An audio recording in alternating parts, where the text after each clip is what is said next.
El siglo XX se inició con una enorme fe en el progreso. Los avances de la técnica y de la ciencia permitían soñar nuevas e inacabables conquistas del hombre. ¿Qué no sería posible si ya se había inventado el telégrafo, el teléfono y el alumbrado público? Hasta el ferrocarril parecía quedar atrás, ahora que se empezaba a usar el automóvil. Algunos incluso intentaban cruzar los aires, emprendiendo el vuelo. Se soñaba también con dominar las dolencias y enfermedades. Así las píldoras de Foster para los riñones prometían su eficacia frente a la postración nerviosa y el mal humor en los días de hastío, de nerviosidad y de angustia.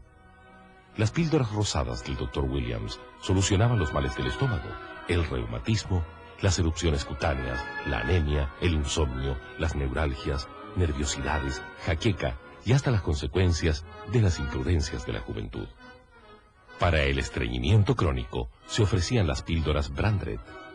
A las señoras se les recomendaban las pilules orientales para el desarrollo y endurecimiento de los pechos. Y si se padecía de anemia, se podía tomar las auténticas píldoras y jarabe Blancard de París. Si venía de París, se podría confiar en él, pues allá, en Europa, en Francia y en Inglaterra especialmente, estaba la cuna del progreso. Ser moderno era ser europeo. Nosotros los chilenos éramos modernos. Éramos europeos en América. Así lo sentía la élite, que en sus costumbres cotidianas y como clase política buscaba asemejarse a la nobleza y alta burguesía europea. Para mantener esa semejanza, llevaba una vida lujosa, frívola y derrochadora. El dinero era un instrumento para mantener ese estilo de vida.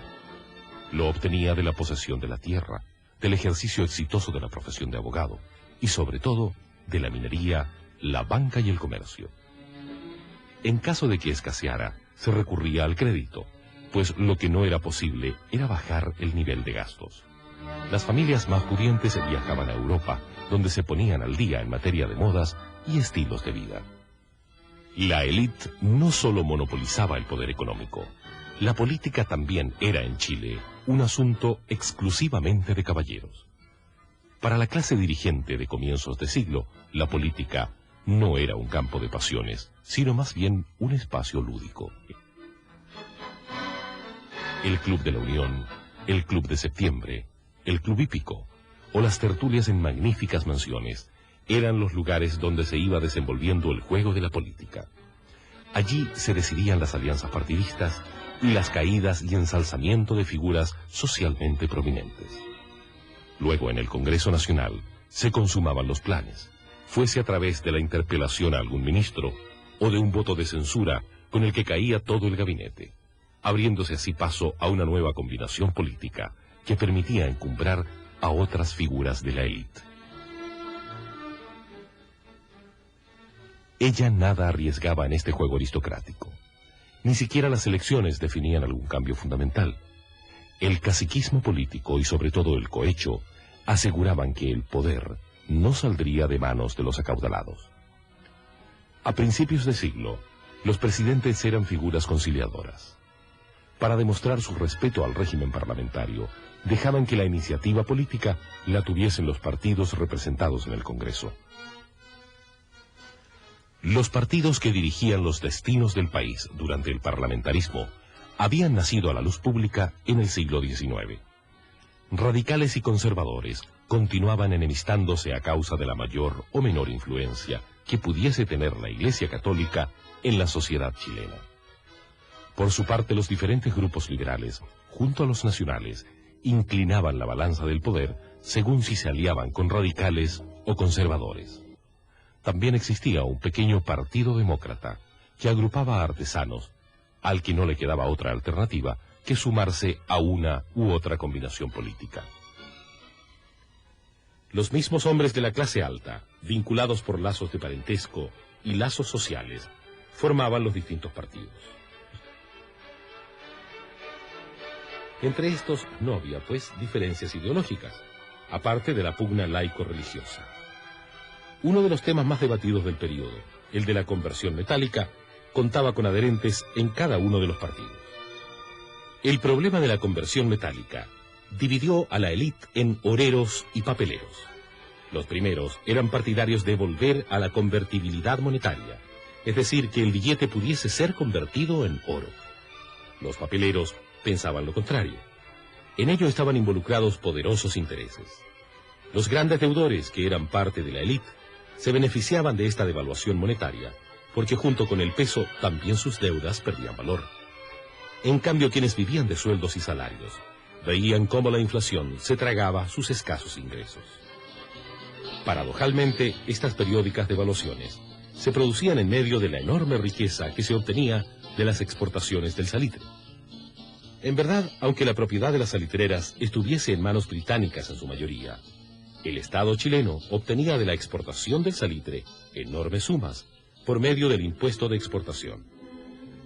Como ya dijimos, el Estado era manejado por la clase alta, y una buena parte de esta riqueza pasaba a la élite, ya fuese por préstamos a la banca privada, ya fuese porque permitía que en Chile no se pagaran impuestos.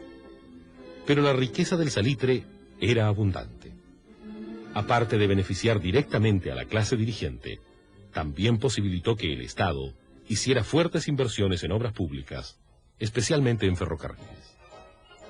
Así, en 1914, el ferrocarril se extendía de norte a sur desde Iquique hasta Puerto Montt, y numerosos ramales conectaban a los pueblos del interior con esta red troncal. Ese mismo año, se inauguraba el ferrocarril de Arica a La Paz. Además, en 1910, con ocasión del centenario de la independencia, se había inaugurado el ferrocarril transandino que unía a los Andes con Mendoza.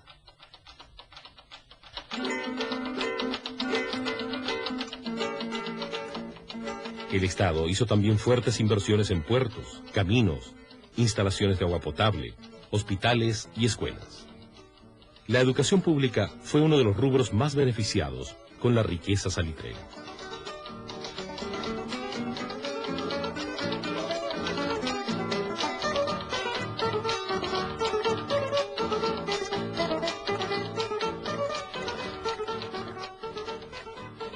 La riqueza del salitre dinamizó también a los otros rubros de la economía nacional, porque el norte salitrero fue un importante mercado para la producción agrícola y manufacturera del Valle Central. En efecto, a principios de siglo había en Chile industrias procesadoras de alimentos, enlatadoras, cervecerías y hasta refinería de azúcar. También se producían fósforos, cemento y papel. Incluso locomotoras se fabricaban en el país. La minería del salitre, el auge manufacturero, el crecimiento de las ciudades, la expansión de los servicios y del aparato estatal, fueron cambiando la estructura social del país. Los sectores medios crecieron significativamente, vinculados sobre todo al Estado, es decir, a la educación fiscal, al liceo, a la Universidad de Chile y al empleo público. Constituían un grupo heterogéneo compuesto de profesionales, profesores, burócratas, militares, pequeños comerciantes, técnicos, artistas, etc. Las primeras mujeres profesionales pertenecieron a sus filas. Entre sus intelectuales y artistas destacan nombres como los de Juan Francisco González, Augusto Dalmar, Baldomero Lillo, Alejandro Venegas y tantos otros. A pesar de contar con figuras talentosas, eran objeto de postergaciones y burlas por parte de la clase alta. Y si alguno de ellos intentaba asemejarse a un aristócrata, era tildado de ciútico. Este rechazo social fue suscitando en los grupos medios un fuerte espíritu crítico, el cual vino a expresarse políticamente en 1920.